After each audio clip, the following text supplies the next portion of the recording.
Note: ये तमाम कहानियाँ भेजने वालों की ज़ाती तजुर्बात पर मबनी हैं।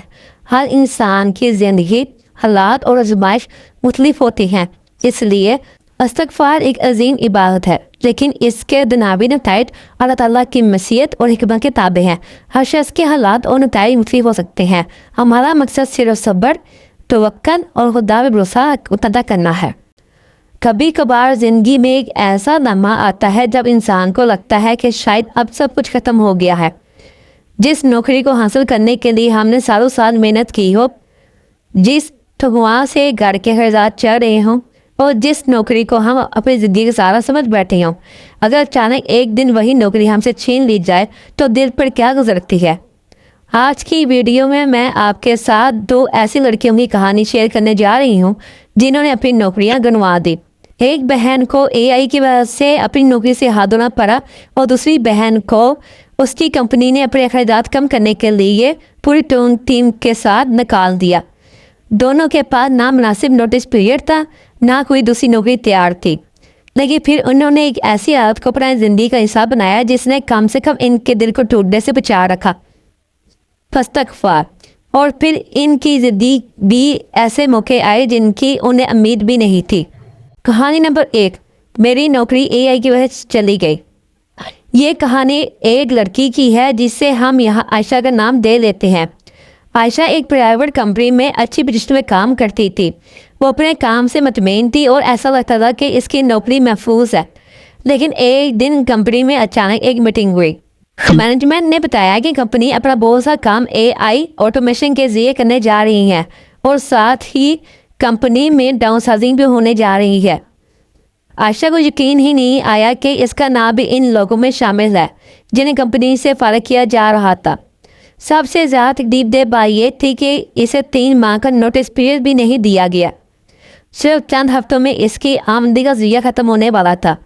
आयशा घर आई तो इसने अपनी वालदा के सामने खुद को मजबूत ज़ाहिर करने की कोशिश की, लेकिन कमरे में जाते ही इनकी आंखों से आंसू निकल आए। वो बार बार यही सोच रही थी, मैंने क्या गलत किया था, मैंने इतनी मेहनत की, फिर मेरे साथ ऐसा ही क्यों हुआ। किसने कई जगह सीवी भेजना शुरू की। एक दिन गुजरा, फिर हफ्ता, फिर 1 महीना, लेकिन कहीं से मुस्बत जवाब ना आया। कभी ईमेल का जवाब ही नहीं आता था, कभी इंटरव्यू के बाद रिजेक्शन आ जाती थी। एक दौरान आयशा ने एक छोटी सी आदत शुरू की। जब भी इसका दिल घबराता वो बाजू करती और खामोशी से बैठ कर कहती, अस्तगफिरुल्लाह रब्बी मिन कुल्ली ज़ंबी व अतूबु अलैह। वो गिनती के पीछे नहीं भागती थी, बल्कि अपने दिल की हालत के साथ इस्तिग़फ़ार करती थी। कभी 100 मरतबा, कभी इससे ज़्यादा, और कभी सिर्फ चंद मरतबा, लेकिन आंखों में आंसू लिए वो अल्लाह से कहती, या अल्लाह, अगर मेरी नौकरी मेरे लिए बेहतर नहीं थी तो मुझे इससे बेहतर रास्ता अता फरमा। तकरीबन 2 माह गुजर गए। एक दिन इसे एक कंपनी से इंटरव्यू कॉल आई। आयशा ने इंटरव्यू दिया, लेकिन इसे ज़्यादा उम्मीद नहीं थी। चंद दिन बाद इसे ईमेल मौसूल हुई। वो सेलेक्ट हो चुकी थी, लेकिन असल हैरत अभी बाकी थी। इस नई कंपनी की सैलरी इसकी पिछली नौकरी से बेहतर थी, पोजीशन भी बेहतर, काफ़ी अच्छी थी और काम के औकात भी इसके लिए ज़्यादा मुनासिब थे।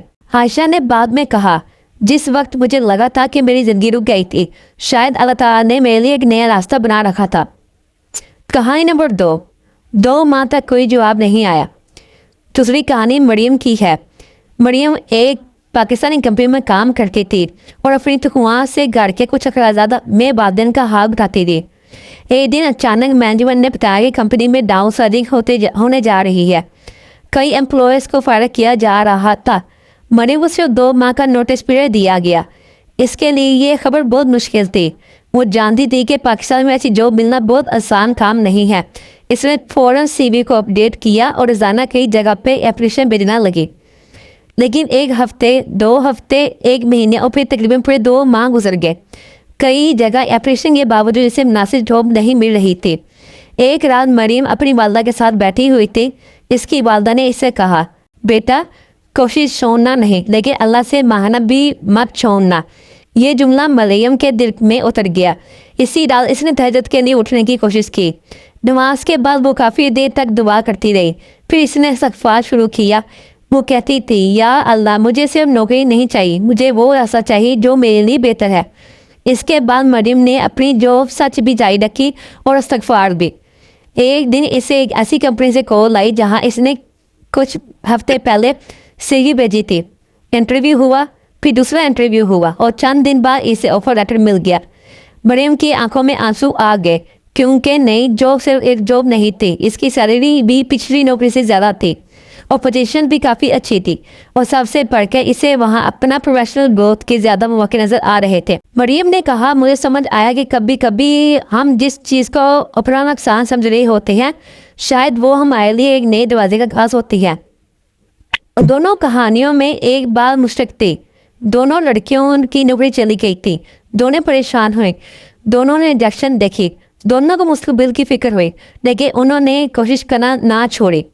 انہوں نے اپلیکیشنیں بھیجی، انٹرویو دیے، اپنے اسکلس بہتر کی اور ساتھ ساتھ اللہ سے دعا اور استغفار بھی کرتی رہیں۔ اور شاید یہی سب سے اہم سبق تھا۔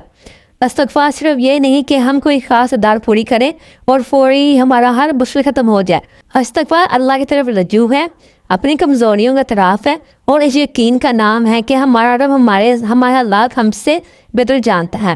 اگر آج آپ بھی جاب لیس ہیں اور اگر آپ کو کمپنی نے ڈاؤن سائزنگ کی وجہ سے نکال دیا ہے اور اگر آپ نے بہت سی جگہ پہ اپنی سی وی بھیجی ہے لیکن جواب نہیں آ رہا تو مایوس مت ہوں، اپنی کوشش جاری رکھیں، اپنی اسکل بہتر کریں، ہر جائز راستہ تلاش کریں اور اللہ سے اپنا تعلق مضبوط کریں۔